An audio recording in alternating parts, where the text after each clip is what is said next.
আমার মেয়ের কাণ্ড দেখো, কোথায় বসে নারকেল কুড়োচ্ছে। এটা হচ্ছে আমাদের বাড়ির একটা পাকা বুড়ি। আজ বৃহস্পতিবার, এখন সময় হয়েছে সন্ধে 6:20-25 মতো। আসলে মুম্বাইয়ে তো এখনো অন্ধকারটা নাবে না, একটু সময় লাগবে। এখন ওই 7টা 7:30 বেজেই যায়। যাই হোক, সানায় যে ভাই স্কুল থেকে আসার আগে আমরস বানিয়ে ফ্রিজে রেখে দিয়েছিল ঠান্ডা হতে। এখন একটু আগেই বাবু আসলো, তো দুজনকে দিচ্ছি। দেখছি আবার ছোট ছোট করে পিস করে এই আমরসের মধ্যে আমের টুকরো দিয়েছে।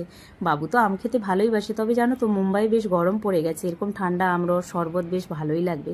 আমি সন্ধ্যা আরতিটা করে দিলাম। আর আগের মিনি ব্লগে তোমাদেরকে দেখিয়েছিলাম না, রাজবাবু দুটো পাকা তাল নিয়ে এসেছে, ভালো পেকে গেছে, আর বেশি দিন রাখা যাবে না। তাই ভাবছি আজকে একটু তালের বড়া বানিয়ে নেবো। তবে ছেলে আবার বলছে, মাম্মি একটু সেদ্ধ পিঠে বানাও নারিকেল দিয়ে তালের। তো দেখছি কতটা কি করতে পারি। আমার মেয়ে তালের পিঠে খেতে অত ভালোবাসে না, তবে তালের বড়া খেতে ভালোবাসে। তো এখন এই যে পাল্পটা আমি বের করে নিলাম, অনেকটাই হয়েছে, তালটা খুব ভালো ছিল জানো তো। তো সানা এখন চা বসিয়েছে। আসলে আজকে রাজবাবুর দোকানে যাওয়া হয় না, আজকে সারাদিন অনেকটা কাজ ছিল। তোমরা তো আগের মিনিগুলোকে দেখেছো যে এসি সার্ভিসিং করতে এসেছিলো, আরও টুকটাক কিছু রাজের কাজ ছিল, যে কারণে যাওয়া হয় না। আর এখন আমি তালের বড়া বানানোর জন্য ব্যাটারটা রেডি করে নিচ্ছি। কিছুটা তালের পাল্প নিয়েছিলাম, তার মধ্যে কিছুটা দুধ অ্যাড করে ব্যাটারটা একটু পাতলা করে নিলাম। এখন 1.5 কাপের মতো ময়দা অ্যাড করে দিলাম। তারপর ওই কাপেরই মেজারমেন্টে 1 কাপের মতো সুজি দিলাম, কিছুটা কালো জিরে অ্যাড করে দিচ্ছি। আর ওই কাপেরই মেজারমেন্টে 1 কাপের মতো চিনিও অ্যাড করে দিলাম। নারিকেলটা পরে দেবো। তবে জানো তো, অনেকেই না মৌরি অ্যাড করে, আমার ব্যক্তিগত একটু কালো জিরেটা ভালো লাগে, তাই আমি সবসময় কালো জিরেটাই দিয়ে থাকি। তো কিছুক্ষণের জন্য আধা ঘন্টার মতো রেস্টে রেখে দিলাম। তো এখন সানা বলল, মাম্মি দাও আমি নারকেলটা কুড়িয়ে দিই। তবে কোথায় বসে নারকেলটা কুড়াচ্ছে দেখো, আমার সানার কাণ্ডটা দেখো। ও হচ্ছে আমাদের বাড়ির একটা পাকা বুড়ি।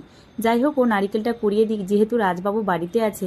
আজকে মামা শ্বশুর, মামিমা, বড় ননদ, ছোটো ননদ সবাইকে এক মাথা থেকে ফোন করছে। এবার সবাই তো আমার সাথেও কথা বলতে চায়, তো আমি মাঝে মাঝে গিয়ে তাদের সাথে কথা বলছি। বিশেষ করে না আমার বড় ননদ, মানে আমাদের বড়দি ভাইয়ের সাথে যখন আমি কথা বলা শুরু করি, আমাদের দুজনে না কথা শেষই হতে চায় না। আমি যদি বলি দিদিভাই এবারে রেখে দিচ্ছি, দিদিভাই বলবে এখনই রেখে দিবে, আর একটু কথা বলি, এরকমই হতে থাকে। আর আমার বাবার তো কোনো কথাই হবে না। বাবা যখন যখন ফোন করে, আমি কি করি, ভলিউম বাড়িয়ে দিয়ে রেখে দিয়ে আমি কাজও করতে থাকি আর বাবার সাথে কথাও বলতে থাকি, কারণ বাবা সারাদিনে কতবার আমাকে ফোন করে। তো সানা আজকে বলছিল, মাম্মি দেখি আমি একটু ট্রাই করি। এই ফার্স্ট টাইম তালের বড়া সানা বানালো। দেখো সাইজটা খুব একটা খারাপ হয় না, বেশ ফুলেছে ভালো, তবে একটু লম্বা লম্বা হয়ে গেছে। যাই ওকে বললাম তুমি সাইড দাও, আমি এবারে বানিয়ে নিচ্ছি।